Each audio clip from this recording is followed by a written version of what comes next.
Plenty of masterpieces are just one cliché after another. Mozart, for example. But that's quite natural because if you think about it, two clichés that have met one another can beget the most original and profound effect. Thomas Addis. You're listening to Writing Roots, brought to you by Aspen House Publishing. Welcome to Writing Roots. I'm Lee Hull. And I'm Lee Esses. We talked in our last episode about the stereotypes and connotations that come with certain names. Today's episode, we're going to be diving into a similar concept, but overall stereotypes and cliches, and how, as an author, you can use them to your benefit. I think this kind of goes without saying, but we're going to say it also. You use cliches and stereotypes to sort people, not to victimize people. If you're victimizing people, it's bullying. Stop it. Don't do that. That being said, what your audience already has in their head is going to be a powerful tool in you telling your story. Not only telling something with depth, but with brevity. You encounter the use of cliches and stereotypes in your world daily. Just look at any targeted advertisement. And any advertisement that says this specific group of people I want to sell to. So I'm going to use stereotypes that they identify with. Now, I will be clear, in this episode, we're talking about useful stereotypes that help label certain groups of people with interests and desires and likes, not based on things like race and sexual orientation. Those are bad stereotypes. We're talking about the good kind of stereotypes that help you identify the characteristics of somebody.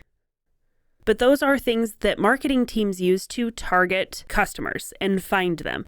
As an author, you can use the cliches and the stereotypes to help you speed up descriptors. Now, again, not talking about race, not talking about sexual orientation. I'm talking about, stereotypical nerdy boy in his bedroom playing video games all day. You create a mental image of that. Your readers create a mental image of that. I don't have to spend the time describing the pale person sitting in a computer chair surrounded by cans of Mountain Dew. We can already guess he's wearing a headset, talking emphatically at nothing, with posters on the wall and probably Star Wars toys on the dresser that's next to the bed. Have you seen my office? Maybe that's where it comes from. They help also the readers retain characters and remember them by sorting them with these cliche ideas. The reason it's helpful is because it helps the reader know who to be interested in. They can immediately know and understand that character without spending time on them, so they can then focus on your main character who defies a lot of the stereotypes. And please don't tell me she's defying stereotypes, because I automatically discredit you as a storyteller when you do. Show me she does, don't tell me she does. Female is part of the conclusion, not why you got there. The other reason why authors will use stereotypes is because the readers need to be able to assess the characters quickly to get a mental image of them. The archetypes are really helpful in this. Again, in the gaming world, it's, okay, these are the paladins. I immediately picture a buff person standing in a lot of armor and maybe glowing a little because, they have the divine blessing of a good god. Another thing you can use to immediately stereotype a character and give your readers a quick mental image of them is a physical descriptor of some kind. I do this especially in fight scenes where we don't care about the characters afterwards, so I don't want to name them. She hits the fat guy first and then hits the scarred guy second. And if I told you whatever muscle is on that character came from carrying library books, you have a complete mental image of that character already. Some really good examples of characters that carry a weight of this stereotype with them would be Molly Weasley. She typifies the stay-at-home mom character who brings in whatever strays come into her house and takes care of them too. So when you are trying to quickly give your readers a mental image, you can say he walked in the room like Darth Vader. We get an exact image of that character because you gave an example of something that's already written in your reader's code. Those secondary and tertiary characters that you're using these cliches and stereotypes to help describe, it doesn't mean that they don't have detailed personal lives. You could have created an entire backstory for them, but your reader does not care. They don't care about the waitress in the bar who had a nice smile because she's not relevant to the story other than the fact that she brought them the drinks. So as I already mentioned, these things are very useful, especially for your tertiary characters, because it is fleeting. They are in and they're out of the story. They don't really need to exist beyond being a stereotype. Some of the more classic examples of this are your dumb blondes, your sleazy politicians, your flirty waitresses. These are characters that we can quickly identify and set aside. We don't need to know anything more about the sleazy politician because he's a sleazy politician. These are therefore great stereotypes to throw at those tertiary characters so it doesn't just look like a big wall of copy-pasted NPCs. You throw a couple of these at the wall of NPCs and it becomes a much more rich and interesting and diverse world without you as an author needing to spend a whole bunch of time describing each individual person and their backstory. When it comes to your secondary characters, you can still use these, but a little bit more carefully. They're used to clump characters together. For example, your Fire Nation, they're aggressive, your Earthbenders are stoic and hard to influence. But we know some of these characters personally, and they do show those traces. Prince Zuko is aggressive. But once we get to know him as a secondary character a little closer, we see the other elements to him that make him more than just the stereotype of being part of the Fire Nation. Clichés are especially useful in creating a foundation and a starting point for these characters. Yes, Cedric Diggory is a Hufflepuff. We know that he's good and loyal and kind because he's a Hufflepuff. We learn that he's also very brave and self-sacrificing. We don't feel lost in the character. We're just diving deeper as the story goes on. I would also say a lot of your cliches surrounding your secondary cast will come in the role they play in the story. A lot of your heist books and movies are this guy is the lockpicker. That's his job, the safecracker.